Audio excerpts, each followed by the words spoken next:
ya de vuelta con más información. Vamos a hablar ahora del informe de ACIES sobre el mercado interno del país y cómo dinamizar la economía. Y pues bueno, hablamos acerca de un panorama de pronósticos también respecto a la economía guatemalteca y sobre todo por los efectos de la pandemia del COVID-19. Vamos a hablar de reactivación económica, vamos a hablar también de qué es lo que sugiere ACIES para poder pues empezar medianamente a caminar después de la embestida que dio el COVID-19 no solo a Guatemala, al mundo entero en cuanto a sus economías y finanzas.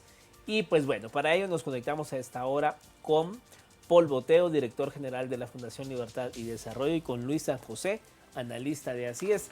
A los dos, muy buenas noches y gracias por participar acá en este espacio. Buenas noches, muchas gracias. Licenciado San José, iniciamos con usted. ¿Cuáles son los principales hallazgos a los que arriba el estudio, partiendo de una interesante gráfica que contiene en torno a la distribución de la producción nacional? ¿Cuáles son las actividades que siguen dominando el Producto Interno Bruto y cómo esto también se refleja en el mercado interno y en la distribución de la actividad económica en el país?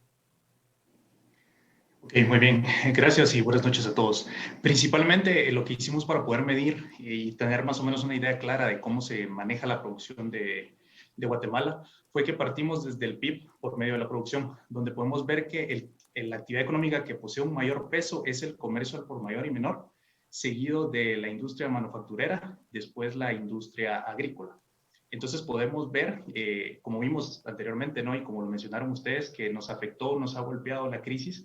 Y aquí se puede explicar precisamente por qué índices como el IMAE se vieron muy afectados con las medidas que se tomaron, precisamente partiendo de que la mayoría de las actividades productivas del país se basan en el comercio y se encuentran concentradas dentro de la región número 1, que es el departamento de Guatemala propiamente.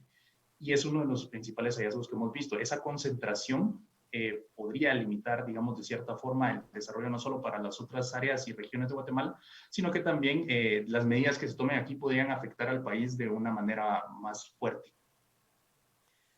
Ahora bien, licenciado Paul Boteo, digamos, cuando uno ve los informes de los entes multilaterales en materia económica, pues digamos, colocan a Guatemala dentro de los países que más rápido pudiesen recuperarse en materia económica. ¿Usted comparte esa tesis? Sobre todo porque, digamos, cuando uno hace labor de campo y no hay que ser doctos en el tema, cuando uno platica con la gente, con taxistas, con vendedores de esquina, pues la cosa está bastante complicada. O sea, en esta región de zona 10, cuando uno antes salía al mediodía, eran cantidades de personas. Hoy luce desolado. ¿Por qué? Porque mucha gente o los despidieron o siguen en teletrabajo. O sea, ¿cómo ve usted el panorama para la economía 2021?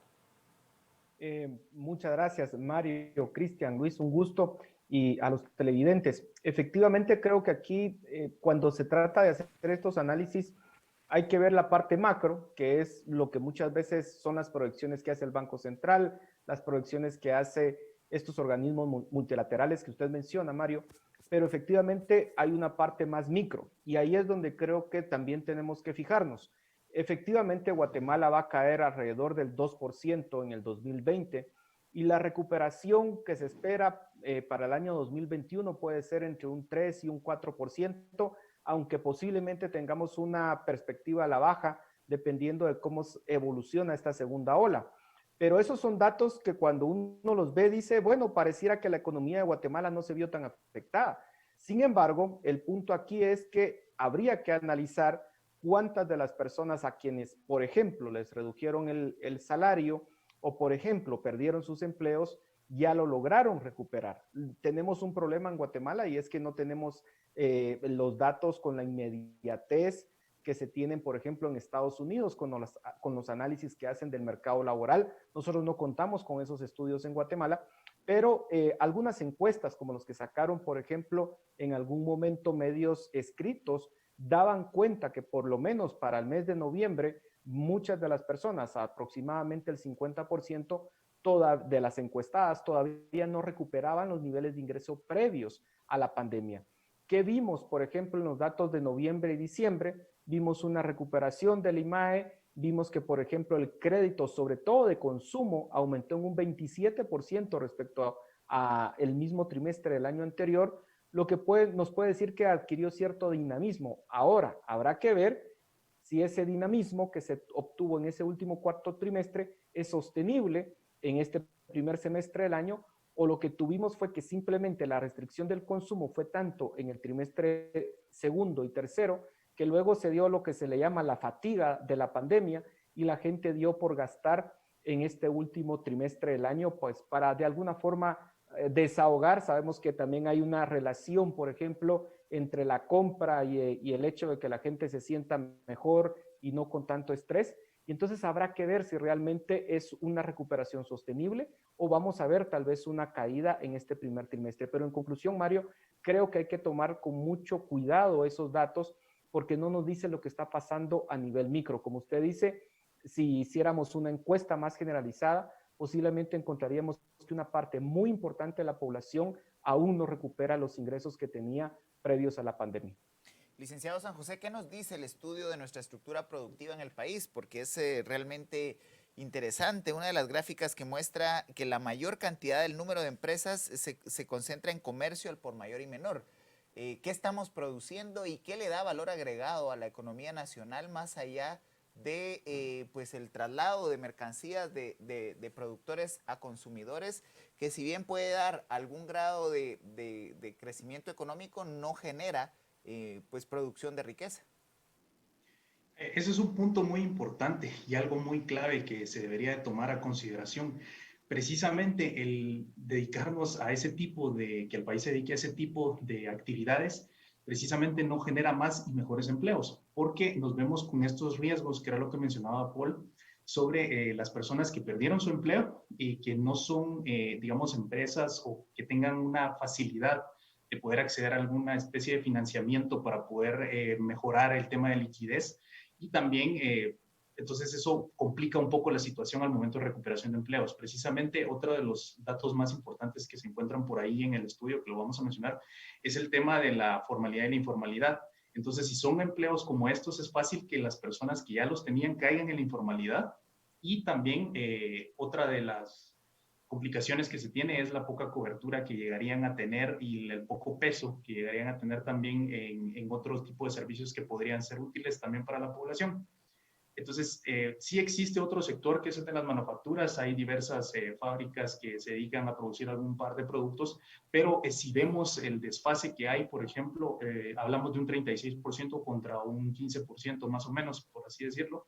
Entonces, ahí vemos la diferencia que hay. Entonces, si nos centramos precisamente en el comercio, estaríamos viendo ese tipo de dificultades de poder producir un poco más o incrementar o incentivar también de una forma correcta para que el crecimiento sea más dinámico. Ahora bien, licenciado San José, cuando hablamos de población económicamente activa, si usted nos puede, digamos, hacer alguna reseña del estudio, porque si hablamos de la población económicamente activa por región, y si esto lo vinculamos a esta virulenta segunda ola de COVID-19, hay una relación muy estrecha. ¿Cómo una cosa puede afectar a la otra? Sí, exactamente. Digamos, de llevar a cabo otro tipo de medidas, podríamos ver cómo se afecta, porque precisamente al medir la población económicamente activa podemos ver que es una cantidad pues alta y considerable de personas que se mantienen pues haciendo alguna actividad que les da algún tipo de remuneración, por así decirlo.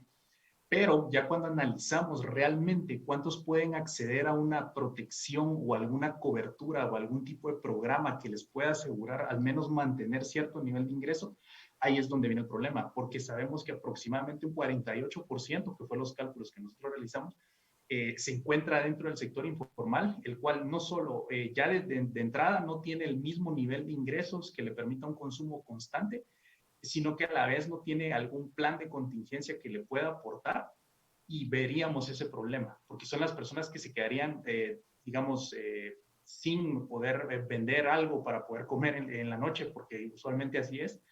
Entonces ahí estarían esos problemas, porque veríamos un incremento de la economía informal y sería muy complicado pasarlo de la informal a la formal así de la noche a la mañana y con las herramientas que se tienen actualmente. El licenciado Boteo, preocupa uno de los hallazgos del estudio respecto de los ingresos tributarios por región. Y la gráfica es realmente abrumadora cuando vemos que la región 1, que es, como se dijo ya, el departamento de Guatemala, es prácticamente el único generador de ingresos tributarios en el país, puesto que la región 5 y 6, que serían las siguientes, que tienen algún nivel de aporte a la tributación en el país, realmente es mínimo respecto de lo que se genera en el país. Estamos hablando que entonces en la provincia guatemalteca no hay empresas formales, o cuál es el fenómeno que está afectando que la recaudación se centre básicamente en el departamento de Guatemala. Bueno, creo que hay varios factores que lo explican. En primer lugar, lo que está reflejando es que tenemos una alta concentración de la producción nacional precisamente en el departamento de Guatemala. La riqueza se genera en el departamento de Guatemala, las empresas están concentradas acá y eso obviamente se refleja en la recaudación tributaria. Por otra parte, también es cierto que hay empresas que operan en el interior, por ejemplo, en Escuintla, en la costa sur, por ejemplo, empresas de la agroindustria, pero que su registro fiscal lo tienen en Ciudad de Guatemala. Entonces, si bien la producción está en la costa sur, posiblemente su registro fiscal esté en Guatemala. Y así puedan suceder con otras empresas que puedan estar ubicadas ciertas fábricas en el interior, pero su ubicación fiscal la tienen en Ciudad de Guatemala y eso, digamos, podría afectar los hallazgos que se encontraron. Pero aún haciendo esa corrección en donde pudiésemos hacer un análisis más fino de decir quiénes tienen su producción en el interior y su domicilio fiscal en la Ciudad de Guatemala, aún así posiblemente nos salga que el 80% de la riqueza se pueda estar generando en Ciudad de Guatemala. Y ese es un reto muy grande, porque el problema que estamos teniendo es que entonces no se permite el desarrollo del interior. Y aquí creo que tenemos que hacer una visión estratégica de cómo logramos que se genere más riqueza en el interior. Y hay aspectos claves que deberíamos de considerar. Número uno, por ejemplo, la conectividad, la infraestructura juega un papel muy importante.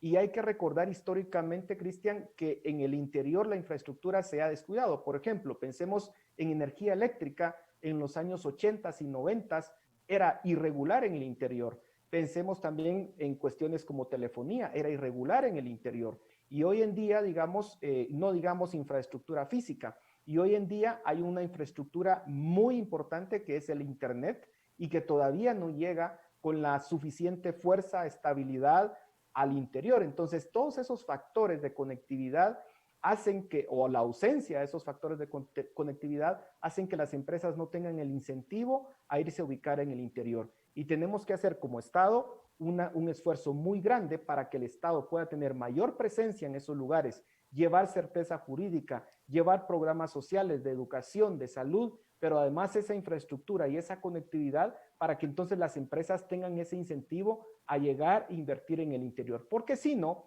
lo que vamos a tener es esa concentración en el departamento de Guatemala y no vamos a tener ese desarrollo de ciudades intermedias o de ciudades que puedan ayudar a mejorar los niveles de urbanización del país. Porque el otro reto es que somos un país en donde todavía gran parte de la población, 45% aproximadamente, viven en sectores considerados rurales. Y eso es un gran reto.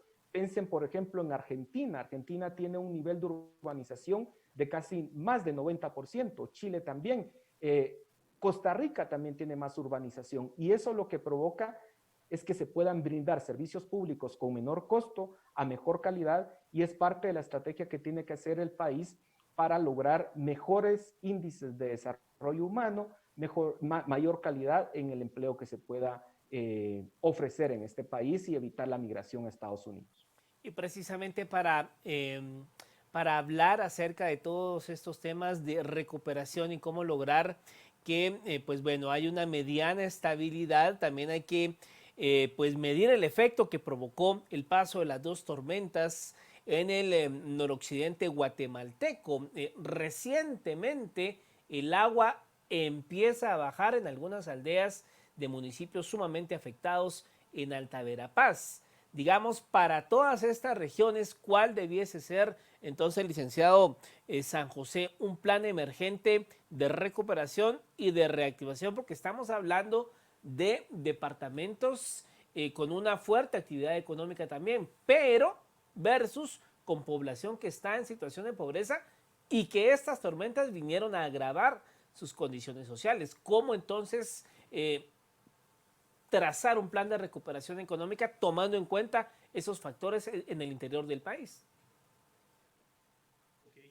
Principalmente también uno de los hallazgos que tuvimos dentro del estudio precisamente es que la región 2, que es la que está donde se encuentran las Verapaces, y fueron de las áreas más afectadas, son las que han visto pues incrementos también en el nivel de precios. Lo principal tendría que ser en este momento el tratar de recuperar cualquier vía de acceso y todo el tema de infraestructura. La conectividad es clave para la competitividad de cualquier país. Iniciar por la recuperación de los tramos, iniciar por también, cuando me refiero a infraestructura, podríamos hablar de las personas que tuvieron que ser desplazadas y que perdieron sus hogares, sus viviendas, buscar alguna forma de apoyar de ese sentido para evitar principalmente primero que nada, un movimiento de las personas que se ubicaban en esas comunidades o en esas áreas al área central, por así decirlo, o si no, pues que tomen la decisión de migrar a los Estados Unidos. Entonces, lo básico y lo principal aquí es el tema de la conectividad, recuperar las carreteras y comenzar a incentivar el tema del comercio, que sabemos que ahí es clave y es muy fundamental, y comenzar también a plantearse desde ya lo que se va a hacer a futuro para volverlo un área más competitiva y utilizando los principales atractivos que tenga para generar una inversión. También recordemos que el tema de, por ejemplo, el de la electricidad, como lo mencionó Paul, es clave. Y si bien existe una mayor conectividad, también hay que pensar en la capacidad eléctrica que se tenga de potencia para generar producción también. Entonces, ese tipo de inversiones tendrían que ir principalmente, y lo repito, ¿no? Lo repito otra vez, en el tema de recuperar los tramos carreteros y la conectividad, que es clave, y para cualquier mercado es clave la conectividad porque permite ese movimiento más fácil y ayudaría también de cierta forma a conectar a los productores de esas áreas con los principales compradores, que sería, por ejemplo, la región 1. Licenciado Boteo, uno de los grandes retos de la economía nacional es cómo darle valor agregado a la producción nacional. Y es que toda la dinámica de la pandemia ha llevado a un importante sector de la población a buscar en el comercio pues la actividad inmediata para poder tener algún ingreso y poder pues satisfacer sus necesidades básicas. Sin embargo, estos emprendimientos tienen el gran reto de la sostenibilidad. ¿Cómo promover desde el Estado la inversión en capacidades productivas que no solamente se circunscriban al sector terciario de la economía? Yo creo que usted toca un punto muy importante, Cristian, y es que si bien, digamos, el comercio, la agricultura, eh, aportan al PIB de la economía entre un 13, 14%, lo cierto, cada uno de estos sectores, lo cierto es que ahí está ocupado más de, o casi el 60% de la población económicamente activa. ¿Qué es lo que nos dice? Si casi el 60% de la población económicamente activa está en los sectores de comercio y de agricultura, pero lo que contribuye en estos sectores no es equivalente al 60%, sino que posiblemente en su conjunto sea un 28, 30%, lo que nos dice es precisamente lo que usted indica, Cristian, que son sectores que tienen muy poca productividad. Y como tienen poca productividad, los niveles de salario son bastante bajos. Ante la ausencia de trabajos en Guatemala, porque no generamos los suficientes trabajos formales, lo que hacen las personas es poner un negocio con inversiones muy bajas de 1,000 o máximo 5,000 quetzales, y eso lo que sucede es que no le va a generar, no le va a solventar el problema de los ingresos que necesita mes con mes. Son emprendimientos tan pequeños que no tienen futuro, hay que decirlo así de crudo, posiblemente vayan a quebrar en los próximos 2, 3 años, y eso claramente no permite que las personas salgan de la pobreza. Estamos en una trampa de pobreza. Si uno voltea a ver a qué hicieron países, digamos, en los últimos 60 años, lo que hicieron básicamente es atraer industria a sus regiones o a sus países.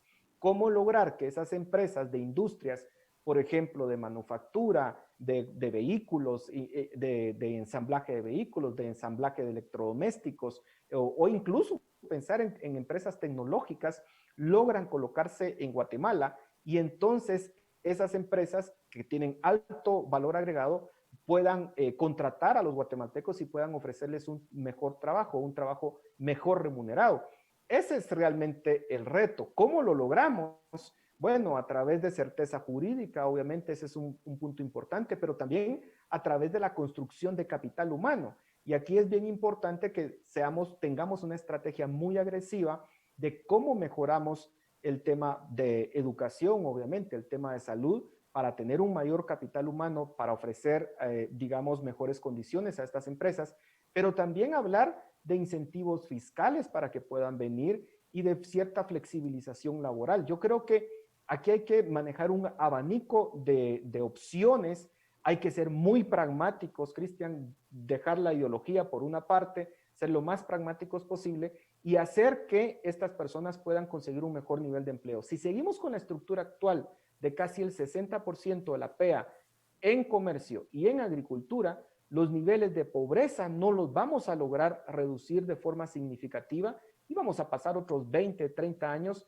en la misma discusión. Aquí es como cambiamos la estructura productiva del país hacia sectores, como usted dice, con mayores niveles de productividad y eso va a lograr mejores niveles de salario. Pero sí tenemos que hacer una discusión bastante fuerte sobre las estrategias que tenemos que hacer y aquí, repito, nos tenemos que desvincular de mucha de la discusión ideológica y ser un poco más pragmático como lo hicieron los países asiáticos en su momento.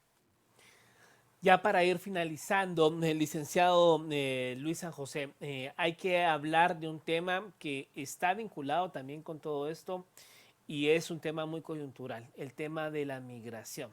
Ya dentro de pocos días se ha anunciado una segunda caravana de migrantes hondureños que intentará ingresar a Guatemala para ir rumbo a Estados Unidos y tal vez no en caravana, pero no hay que tener una bola de cristal para saber que habrá una considerable cantidad de guatemaltecos que post año 2020, post tormentas, intentará irse a los Estados Unidos, quizá con una falsa expectativa, así hay que decirlo, una falsa expectativa que con el cambio de gobierno quizá van a flexibilizar las cosas, yo no lo creo, pero ¿qué valoración hay en el tema migratorio vinculado al tema económico? Okay. Principalmente está muy de la mano, todo esto está muy de la mano. Si podemos revisar las encuestas que realiza, por ejemplo, organismos como la OIM, sabemos que la mayoría de personas que migran son por temas económicos. Y es una característica que se comparte con Guatemala, Honduras y El Salvador. Va a ir muy de la mano, sabemos que va a incrementar, es como precisamente lo mencionaba, va a incrementar esa cantidad de gente que se va a ir moviendo y ahí es donde se hace aún más urgente el poder llegar a estos acuerdos que mencionaba Paul, llegar a tomar las decisiones necesarias para ser más competitivos y para atraer las inversiones que se requieren para generar valor agregado a lo que ya se produce, hay algunas que ya se encuentran, y también hay que ser más atractivos a nivel mundial. Vamos a ver, y se ha mencionado que hay propuestas de parte del gobierno de los Estados Unidos, por ejemplo, para aportar a este tipo de temas, principalmente el de la migración. Y también hay otras herramientas, y eso sí lo tomaría como algo que se tiene que llevar a la mesa a consideración, que ya existen para los países principalmente de Centroamérica, los temas de la integración económica, por ejemplo, que también son muy importantes y que podrían brindarnos herramientas útiles para poder ser más atractivos ya como región y también facilitar diferentes temas como los temas de infraestructura y todo lo relacionado. Entonces aquí es donde se empieza a tener que ser un poco más dinámico y creativo, tratar temas como las alianzas público-privadas que permitirían generar esas impresiones lo más pronto posible, porque hay que centrarse en eso, hay que generar empleos, hay que tratar de evitar que estas migraciones continúen, porque no va a ser solo por el tema de la pandemia, es un tema que se va a mantener si no se toman las acciones necesarias a esto, y sí, definitivamente va a incrementar, porque se teme eso, ¿no? De que el nivel de ingresos de las personas, de las familias, que ya son familias enteras las que migran y ya no solo es un miembro, vaya a incrementar y sí nos traería muchas complicaciones y sería muy lamentable también que continuemos de esta manera, permitiendo que las personas se retiren en busca de mejores oportunidades porque no las encuentran acá. Licenciado Botero, ya en el cierre y como experto, ¿cuál debería ser las acciones, 2 o 3, que el Estado guatemalteco pueda impulsar en los próximos meses para poder realmente generar la reactivación económica? Hay una gran cantidad de iniciativas de ley que seguramente no van a pasar, puesto que el tema de la elección de cortes y la integración de la próxima Corte de Constitucionalidad distraerán en cuanto a la producción legislativa, pero ¿cuáles debieran ser las acciones concretas para lograr en el cortísimo plazo una reactivación económica efectiva? A ver, están esas leyes que se están discutiendo, Cristian, pero aquí hay dos herramientas que en economía se encuentran. Una, para el corto plazo, o utiliza una política fiscal más agresiva, con mayor déficit fiscal, y eso va a estimular la economía, pero aquí tenemos una restricción muy importante y es que ya estamos superando la relación deuda-ingresos fiscales, el 300%, y nos pone en un tema de alerta. Entonces, esa herramienta de utilizar mayor déficit fiscal no se puede utilizar, no es aconsejable porque nos puede meter a un lío de crisis de deuda pública a la vuelta de la esquina. Hay que tener mucho cuidado con eso. La siguiente herramienta que se puede utilizar es una política monetaria más agresiva. Y sin embargo, ahí también tenemos que considerar que el Banco Central tiene un esquema de metas de inflación que le restringe para hacer cualquier política monetaria más agresiva. Yo quiero tal vez terminar con esto, Cristian. Más que en el corto plazo, yo creo que todo lo que hemos hablado aquí, planes de infraestructura, de movilidad, todo ese diseño, esa estrategia que quisiéramos hacer para el desarrollo del país, se topa siempre con una pared que es el subdesarrollo político de este país, la captura del Estado, los niveles de corrupción. Podemos hablar de planes, pero si no tenemos un Estado funcional, no vamos a lograr ejecutarlos. Y esa es la gran debilidad de Guatemala. ¿En qué se puede centrar el gobierno en los siguientes meses? En cómo construir un diseño institucional que nos brinde esa calidad política, esa calidad institucional para ejecutar todos esos planes que se necesitan que impulsen el desarrollo económico. Siempre cuando se habla de crecimiento económico, con lo último que uno termina topándose es con la calidad de las instituciones. Y ese creo que es el gran reto que tiene este gobierno. El mejor legado que pueden hacer es hacer un cambio institucional para que este país realmente funcione, tenga un Estado que rinda cuentas y no la vergüenza que nos están haciendo pasar con toda esta, digamos, captura de personas relacionadas a el mundo político y que nos deja ver muy mal a nivel internacional y que no van a querer las empresas venir a invertir a un país con ese nivel de fama. Tenemos que cambiar la realidad institucional de este país, cambiar el Estado, Cristian. Bueno, muchas gracias a ambos por haber estado en las 8:45. Muy buena noche. Bueno, Cristian, nos vamos, se nos acabó el tiempo y pues bueno, el reto estará en el Congreso de la República, pero hay otros temas álgidos, pero todo importa, ¿no? No hay desarrollo económico en medio de un subdesarrollo político como el que tenemos en este momento. Complicado. Bueno, a ustedes en casa, muy buena noche.